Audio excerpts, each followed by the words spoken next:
आज हम बात कर रहे हैं एक ऐसे संगठित रैकेट की जो धर्म की आड़ में मजबूरियों का सौदा कर रहा है। कभी इलाज का झांसा, कभी नौकरी की लालच, तो कभी शादी का बहाना बनाकर धर्मांतरण कराया जा रहा है। ये ना तो इस्लाम की सच्ची तस्वीर है और ना ही कुरान का पैगाम। धर्म परिवर्तन अगर दिल और समझ में हो तो इबादत है, लेकिन लालच और धोखे से किया गया तो गुनाह। क्या मजबूरी में बदला गया मजहब सच्चा ईमान हो सकता है? कभी नौकरी का लालच, कभी इलाज का वादा और कभी शादी का बहाना। आज भारत में धर्म परिवर्तन एक संगठित धंधा बन चुका है।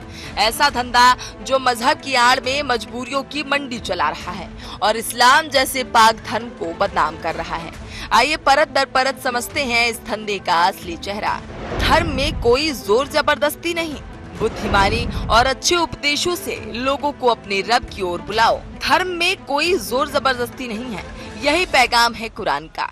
बुद्धिमानी और अच्छे उपदेशों से अपने रब की ओर बुलाओ, यही है असल इस्लाम। लेकिन आज कुछ लोग लालच, डर और धोखे से धर्मांतरण करवा रहे हैं, कभी शादी के बहाने तो कभी पैसों का लालच देकर। ये लोग ना इस्लाम के दाई हैं, ना ही अल्लाह के सच्चे बंदे। ये हैं धर्म के दलाल, जिनका मकसद दीन नहीं, राजनीति और संख्या बढ़ाना है। क्या हम कुरान की नहीं, इनकी माने? अब फैसला आपको करना है। इलाज, अनाज, फीस या नौकरी का लालच देकर धर्म बदलवा रहे हैं। लव जिहाद जैसे मामलों में नाम बदलकर निकाह कर रहे हैं।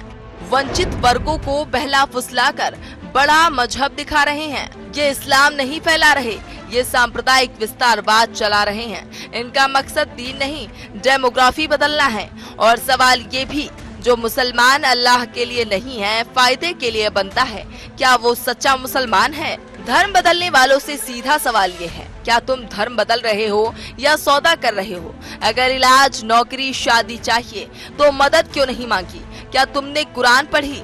क्या ईमानदारी से सवाल किए या सिर्फ हलवा देखा और मजहब छोड़ दिया? धर्म बदलना एक निजी फैसला है, लेकिन वो दिमाग और दिल दोनों से होना चाहिए, वरना तुम सिर्फ अपने मजहब से नहीं, इंसानियत से भी गिर जाते हो। धर्म अगर मजबूरी में अपनाया जाए तो वो आस्था नहीं, समझौता होता है। भारत का संविधान धार्मिक स्वतंत्रता देता है, लेकिन जबरन, धोखे या लालच से धर्म परिवर्तन गैर कानूनी है। कई राज्यों में फ्रीडम ऑफ रिलीजन एक्ट लागू है, जहां झूठे धर्म परिवर्तन कराने पर FIR, जेल और जमानत तक नहीं मिलती। भारत का संविधान हर नागरिक को अपनी पसंद के धर्म को मानने और उसका पालन करने की आजादी देता है। अनुच्छेद 25 से 28 तक धार्मिक स्वतंत्रता की गारंटी दी गई है। लेकिन अगर किसी का धर्म परिवर्तन जबरन, धोखे या लालच से कराया गया हो तो ये कानूनन अपराध है। देश के कई राज्यों में धार्मिक स्वतंत्रता अधिनियम लागू है। इन कानूनों के तहत जबरन या झूठे वादों से धर्म परिवर्तन कराने पर FIR दर्ज हो सकती है, आरोपी को जेल हो सकती है और कई मामलों में जमानत भी नहीं मिलती। धर्म की आजादी है, लेकिन कानून के दायरे में। धर्म बदलना अगर ईमान से हो तो वो इबादत है, लेकिन अगर किसी की मजबूरी, लालच या फरेब से हो तो वो इस्लाम में भी गुनाह है, इंसानियत में भी और कानून में भी। जो लोग धर्म के नाम पर मजबूरी का सौदा कर रहे हैं वो अल्लाह के नहीं, शैतान के एजेंट हैं। और जो फायदा देखकर अपना ईमान बेच रहे हैं, उन्हें समझ लेना चाहिए, जो अपने मजहब का नहीं होता वो किसी और का भी नहीं होता। धर्म प्रचार करो तर्क और मोहब्बत से। धर्म अपनाओ समझकर, श्रद्धा से, मजबूरी में नहीं, वरना तुम भी हारोगे और तुम्हारा मजहब भी बदनाम होगा। Bureau report, TV 100।